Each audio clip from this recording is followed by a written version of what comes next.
Bet on Bears fans, another edition of the Chicago Bears podcast coming your way. Pat the Designer, Jason McKee in the building. A lot to get to on today's episode because already our free agency plans are going out the window. J-Mac, Trey Smith getting the franchise tag. What are the Chicago Bears going to do as far as a pivot? If that was a part of their plan, we can't guarantee that was their plan, but it seemed like they may have wanted the best offensive lineman on the market. What directions do they go now? We got to talk about all that more in today's episode of the Chicago Bears podcast. Hit the like button, subscribe to the page, leave a 5-star review. Y'all know what to do. J-Mac, what's going on, my guy? Not much, man. Just off-season lifting, getting guys ready, and just trying to stick to the grind. Make sure our guys are getting developed. Young guys been in the weight room. We start our 2-a-days next week. Workouts in the morning and then lifting in the afternoon. So that's about it. Yeah, man. Hey, listen, that's y'all out here working, dog. I don't know why I popped off the screen like that. Yeah, but, could you hear me? Could you hear me? Yeah, I heard you. You. It kicked me off the screen and we back. That's how we gonna do it. We gonna keep it moving, dog. I was scared. I was about to say I'm about to do it by myself, man. So you pop it on solo J-Mac pod, bro. Some people would love that. But no, man, listen, I think that I think that this is gonna be a interesting conversation to have with you here because I love the fact that, with all the work that we got going on and everybody down at the combine, this is where you find everything out, right? This is where you learn all the insight and get all the information. And people probably went sniffing around to find out what was the conversation around Trey Smith. And they shut a lot of stuff down, my guy. Yeah, franchise tag for $23 million for Trey Smith, going to keep him in Kansas City. That's going to be, to me, I think to start things off there, the conversation around him, I think Bears fans were so excited at the possibility of him possibly becoming a Chicago Bear that they didn't think about the fact that Patrick Mahomes got sacked 1,000,000 times in the Super Bowl. And why would you get rid of your best offensive lineman in that situation? 100%. I mean, we got a once-in-a-lifetime quarterback. You got a head coach who's an offensive guru, who's been an offensive guru for a long time in this league, Andy Reid. He's like, there's no way I'm letting one of my best linemen get away. And not just one of my best linemen, a lineman that's shown his durability, that's shown his availability to be in the lineup. And that's one of the major things when, you're looking at these guys in free agency. You got to look at, their availability, how many games they have been out there, they've been available, been in the lineup, because, something that we've suffered here for a long time in Chicago is, that offensive line carousel. The continuity has been lacking. We haven't had the same starting 5 guys, from week to week. It's always been a different mixture of guys out there in the lineup. And we heard Ben Johnson, I heard one of his interviews at the Combine talking about how important that cohesiveness is and that continuity amongst the offensive line, right? Especially at the center position. You want to have a center that's able to help a young rookie be able to ID the defense, that helps, an offensive line be on one accord. Like, he is the quarterback of that offensive line. So if you don't have that guy, whether it's your center, whether it's your guard, being the leader of that group, it's really hard to go out there and have a productive unit. And, you look at Kansas City, yes, we saw the Super Bowl in which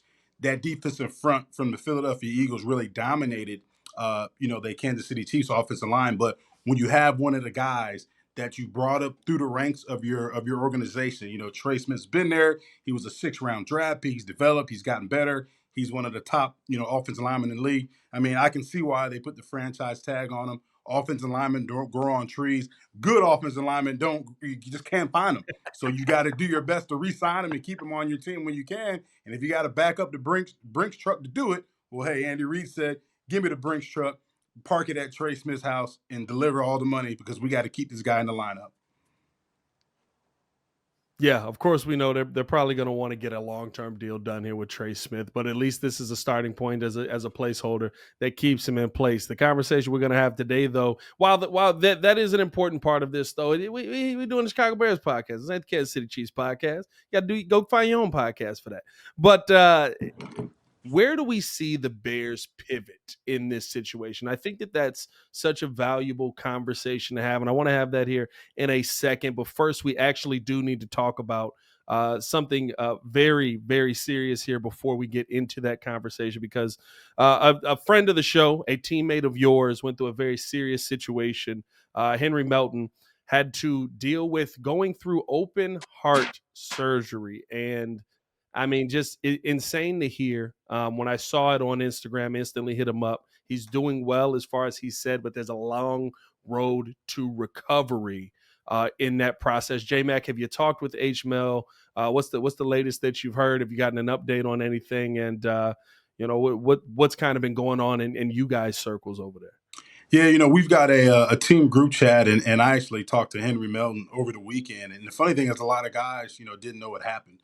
Henry's a healthy guy. He's 38 years old. He works out twice a day. I mean, he's lost a ton of weight. I mean, always in good shape. So when you hear about the ordeal that he had to go through, he was actually, he had a workout. He went to dinner with his daughter. As you see on Instagram, he's always with his daughter. He's the ultimate father. He said he went to Yeah, dinner and lost feeling in his legs, and next thing you know, he was having a 10-hour open heart surgery, and he said it was a 50-50 chance of survival. So he said, the doctors and the medical staff, I think at Northwestern Hospital, saved his life. So he's very thankful to be here. He's very thankful for all the doctors and medical personnel over at Northwestern Hospital.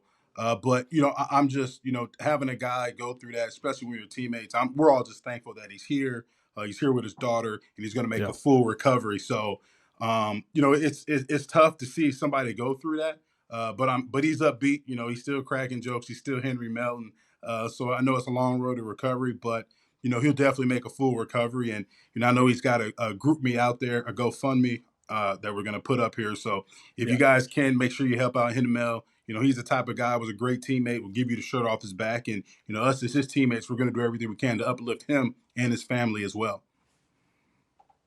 Yeah, 100%. The GoFundMe will be linked in the description below. We'll also have it posted up here. Make sure to tap into the GoFundMe and help out Henry Melton in any way that you can. Any way is appreciated. That goal already up over 25K, J Mac, Mm-hmm. on the way trying to get to 50K.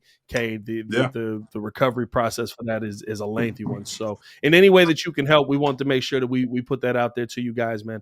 Appreciate you guys for supporting in that way. There's no easy way to transition back into talking regular football off of that, but this is again a very pivotal time for the Chicago Bears to build up their trenches with one of the best names off of the market, J Mac.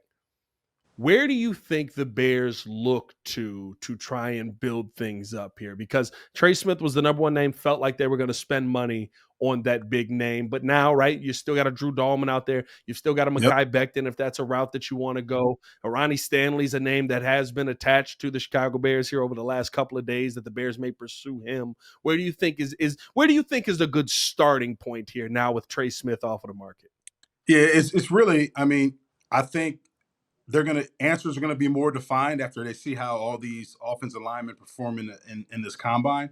I think there's a number of ways you can go. Obviously, I think what does Ben Johnson value in this offense? Does he value tackle, or does he value interior offensive line in terms of center or the guard positions? And does he have faith in Braxton Jones coming back?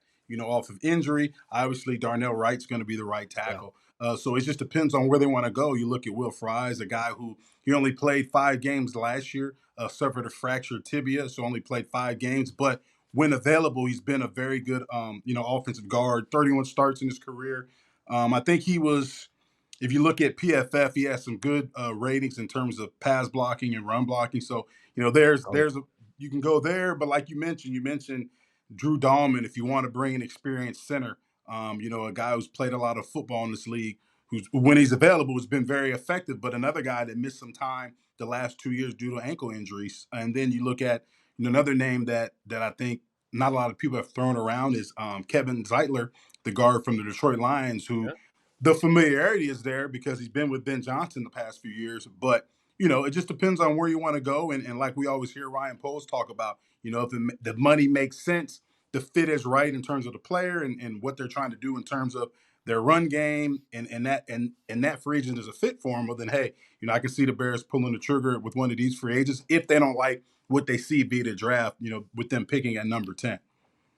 The draft is very interesting this year, and people keep talking about it. And as you start to look through it, I don't think that it's devoid of talent. I think it's Hmm. devoid of maybe those blue chip guys that you look at. It feels to me, I keep saying it's like a 2016 kind of draft where you had a couple of quarterbacks at the top right, Yep. but then you start going through it and you're like, oh, well, Ronnie Stanley was in that draft. We got an all pro here. We got an all pro here. We got an all pro here. You're going to have to find those guys that end up being those blue chip guys, right? But I think what's interesting about this is Adam Schefter said this the other day that uh, um, where you have guys ranked at number 10, which ironically is the Bears pick, you could have guys at 30 kind of ranked in that same spot, right? And so does that mean that every one of those guys is going to be elite players? Probably not. Does it mean that every one of those guys is going to be bums? Probably not. You got to find the right guy. Would you rather go with a proven name there? Because at 10, listen, there's going to be guys like Armand Membo on there. You're going to have Hmm. guys like Kelvin Banks Jr. on there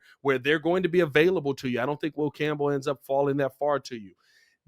Would you rather go with the rookie in that situation, or do you want to go with the big name guy who, I mean, to me, it's center. I think it's a no brainer. You got to find a way to outbid the 49ers and the Patriots probably, but Drew Dalman seems like the obvious answer there.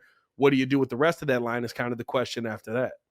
Yeah, Zach, you hit it on the head. I mean, the whole draft is it's a crapshoot anyway. You know what I mean? Despite how Yeah. high some of these top prospects are rated, we don't know how they're going to pan out, right? So, do you want to go out there and spend a little more in free agency on somewhat of what a known is, right? You've got tape on guys who have been in a pro setting. You've got tape on guys, and you've got proof on guys who have been in the NFL, who've played top notch competition, who have excelled. So, do I say, okay? These guys are, yeah, it may cost me a little more in terms of free agency, but at least I'm getting somewhat of a known, right? At least I know how he can fit in our system and I have tape to back it on an NFL level as opposed to going into the draft. And yeah, there's some hot names. I mean, you mentioned Mimbo. I mean, Kelvin Banks Jr. is out there. We already know Will Campbell, Josh Simmons. Yeah. We know the big names. You know what I'm saying? Tyler Booker's a guard out of Alabama as well. Do you just Yeah. feel like watching this combine? I don't know if all these guys are going to perform at the combine, but after you go through the combine and you just look at the potential and you watch the tape and you say, you know what, there's conviction amongst, the scouts and Ryan Poles, in which there's a guy that they just can't pass up because the ceiling's so high and everything in your gut tells you that this player is going to pan out regardless, in terms of Ben Johnson's scheme. Like, we got to have this guy. We think he's going to have a bigger, a more successful career than any other guy that we can go out and sign in free agency. So, I think Yeah. that's what they're wrestling with right now, and I think the biggest tell is going to be what's going on right now at the combine, the interview process, especially for the guys who aren't working out. You got to get a feel for who these guys are. Like, first impression is everything, and that's all you have at the combine. You got to sit in there and actually know the person, not just the player. What motivates him? What is he like off the field? How is he going to be a fit in our locker room? Right? We talk about, the Bears talked about they like Ben Johnson, Pat, because what they feel like he can be a culture builder. He had a clear vision, right? And we saw, all Yeah. them grades came out the other day with Coach Eberflus and how things were going. And the biggest thing in the offseason has been, last year was accountability. And you look at, is this guy, can he be a fit in our locker room? Can he be a guy, a culture builder alongside being a good football player? So I think those are all the things that are going into this equation in terms of where the Bears are going to go in the draft, whether it's interior offensive line, the tackle, or or do they want to Yeah. go in free agency or the draft? In my opinion, I think, you're going to have to, a lot of questions are going to have to be answered in free agency just because, I mean, you're not going to be able to fill the void in its entirety, in the draft. So you're going to have to go out there, I think, and sign one of these guys. And, maybe you're going to have to draft somebody as well. So I think you're going to have to do both, but it's just a matter of who's the right fit Yeah. for that system and who's the right fit for that locker room and that organization. It's so funny to me, right? Because to me, I think you're of course you're still drafting guys, right? It's not like you're doing one or the other, but like Mm-hmm. I think where your main focus is right now, to me, if I'm the Bears and with how Ben Johnson is thinking, I think that this is the direction they want to go. There are guys out there that you can go get and you can spend money on in free agency. You want to go out there and get a Ronnie Stanley, go out there and throw the bag at him. You want to get a Drew Dalman, go throw the bag at him, right? But when you have a head coach who comes in and said, our goal, and he said this on the Waddle and Sylvie show. Check out the interview with him and Waddle and Sylvie. Our goal is not just to win; it's to win now. He said, let's win and win now. He's not trying to be here on the 2-3 year plan to build this thing back up and put this team in a position to where, all right, finally we're there. He's trying to go out there next season and put some skins on the wall for his own starting his own coaching career, right? Like, I think that to me, and it's I don't want to understate the needs that the Bears have, but I think that the Bears are quality, not quantity, right? And I think a lot of people look at this as you need 15 guys to make this team work next season or it's not going to work. Realistically speaking, now you got to get your starters right and you need your depth pieces there. But to me, if you get a Drew Dolman, if you find a way to either you're rolling with Braxton Jones at left tackle or you sign a left tackle that's on the market, I'm okay with you drafting a rookie guard and maybe slotting him in there to develop in between guys that are already established in this league. I think that if for how Ben Johnson is talking about this, you almost have to go out there and lean more on free agency than you are on the draft, at least right away. And it doesn't mean don't go out there and find players that this coaching staff needs to develop, because that's the main thing that Matt Eberflus couldn't do. Yeah, 100%. And it's like, it's funny because you talk about win now, right? And definitely, the NFL is about, we're impatient. We're impatient at everything, all levels, high school, college, NFL. You got to win now, and it's a matter of, Yeah. do I want to bring experience or do I want to rely on development, the unknown? So, like you said, I think it's going to be a mixture of both. But I think with all of these guys, even the free agents, right? You've got to find the right fit. And we hear Ben Johnson talking about, him getting with Caleb and the staff and really, devising an offense that's going to match the skill set of the players. Well, whatever offense you devise, right, in terms of the run game and the passing game and protections, right, you got to make sure you're bringing the right guys in, right, that are a fit, but you feel that can execute whatever you're trying to implement schematically at a high level. And when you look at, and I look at it like this, right, when you look at a Ben Johnson offense, especially in Detroit. Yes, he said it's going to be different, but the one thing that's not going to be different is that run game, right? They're going to rely heavily on that run game. So I think when you're looking at these free agent linemen and some of these linemen, the top linemen in the draft, I think it's going to be a heavy emphasis on how are they, in the run game. What is their run grades? Are they nasty? What type of scheme are they better in? Is it a gap scheme? It is his own scheme. What are we going to run most of? We're going to run most inside and outside zone. We're going to look at guys that can move, right? But we're still going to look for guys that can displace the line of scrimmage. And I think, really evaluating what we are expecting to do on offense in terms of the fit of the players and do they fit our system and our our offense schematically. I think that's what's going to really, obviously, that's what makes a decision on who they're going to draft or who they're going to bring in terms of free agency. Yeah, 100%. It's going to be an interesting offseason, but I'll say this, J-Mac. I heard Ben Johnson say one thing that I think does make me excited about any of the acquisitions that they make, right? Whether they go out in the draft and get a guy or they go out in free agency and get a guy. And as a head coach over there, I think that you'll appreciate this as well. He was like, listen, uh, our goal is to get the best out of the guys that we have here. And there's certain things that are going to be our standard. He said on Waddle and Sylvie, right? Hey, you want the rock, you got to block. Talking about DJ Moore. That means that he saw something on tape that he didn't like from DJ Moore. Oh, you want this ball? Yeah, make sure you blocking on the edge for the running back going out on the edge, right? You want. I also love the fact that he brought out, we may go out and get guys who fit the system, but if there's an opportunity to go out to get somebody who maybe isn't a perfect fit for our system, but the talent is there, we can adjust our system to what he does well. Like, as a coach, hearing that's my gripe with Matt Nagy. That's my gripe with Matt Eberflus. That's my gripe with John Fox. Really was kind of in a no-win situation. And John Foxy was put in a tough spot there. But like that's my gripe with what we've seen out of coaching for the Bears the last two regimes here is, it seems like we got guys that fit what we like to do. Yeah, but the talent ain't there, and you're not getting the most out of them. That's always what Mike Tomlin said, right? Coaches run away from coaching sometimes.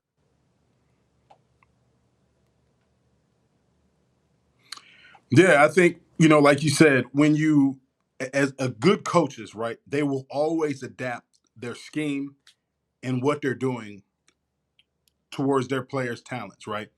if you don't do that, you're setting yourself up for failure. You know what I mean? If I have a quarterback that's more of a dual threat guy, right? Who's very talented and has a lot of arm talent, but has the ability to put stress on a defense because of his leg. Well, guess what? I can't just have him sit in the pocket. You know what I mean? Yeah. And when you look at teams like Baltimore, right? I look at Coach Monken up there, who's done a great job with Lamar Jackson, right?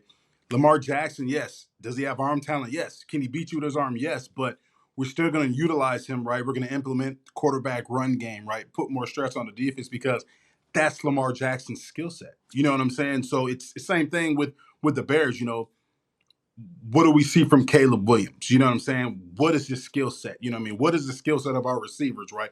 What is our offensive line better at in terms of the run game? You know, are we more of a zone team? Are we more of a gap scheme? We're running power, running counter, running duo, things of that nature. You know what I'm saying? Yeah. Like, you know, what type of receivers do I have? You know what I mean? Do I want to just, you know, what type of receiver is wrong? You know, DJ, obviously we know what DJ can do. How can I get my playmakers the ball in space, utilize their speed in space to create mismatches and opportunities for explosive plays? So that's why I love the fact when you hear Ben Johnson, since day one, he comes in and he says, you know what, this isn't going to be a Detroit offense because he didn't have Detroit players. You know what I'm saying? So he, like he Yeah. said, he's a contractor. I'm gonna rip this thing down to the studs and rebuild it the right way.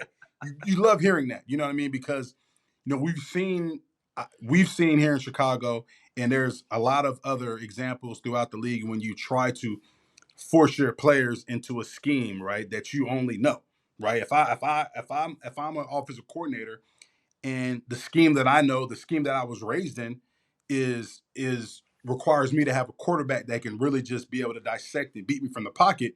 But then we go out and we bring a quarterback that's adept at being able to play in the pocket, being able to use his legs in the run game, you put stress on the defense, stuff like that. Well, then I'm setting him up for failure because he's not a guy that's going to be able to sit in the pocket and throw the ball 30 times to beat the defense. You know, I'm setting him up for failure. Yeah. We saw that with Justin Fields when he was here. You know what I mean? Like the explosive plays he made is because he had the athleticism to put stress on the defense, and he was able just to things broke down. He's able to take that ball and break off a 60-yard run, right? But we continue what we try to do. We tried to force him to be a pocket passer, and he wasn't. And I think that set up him to his failure here. So it's just refreshing to see a coach that understands that everything is dictated upon my players. Everything. Everything. Yeah.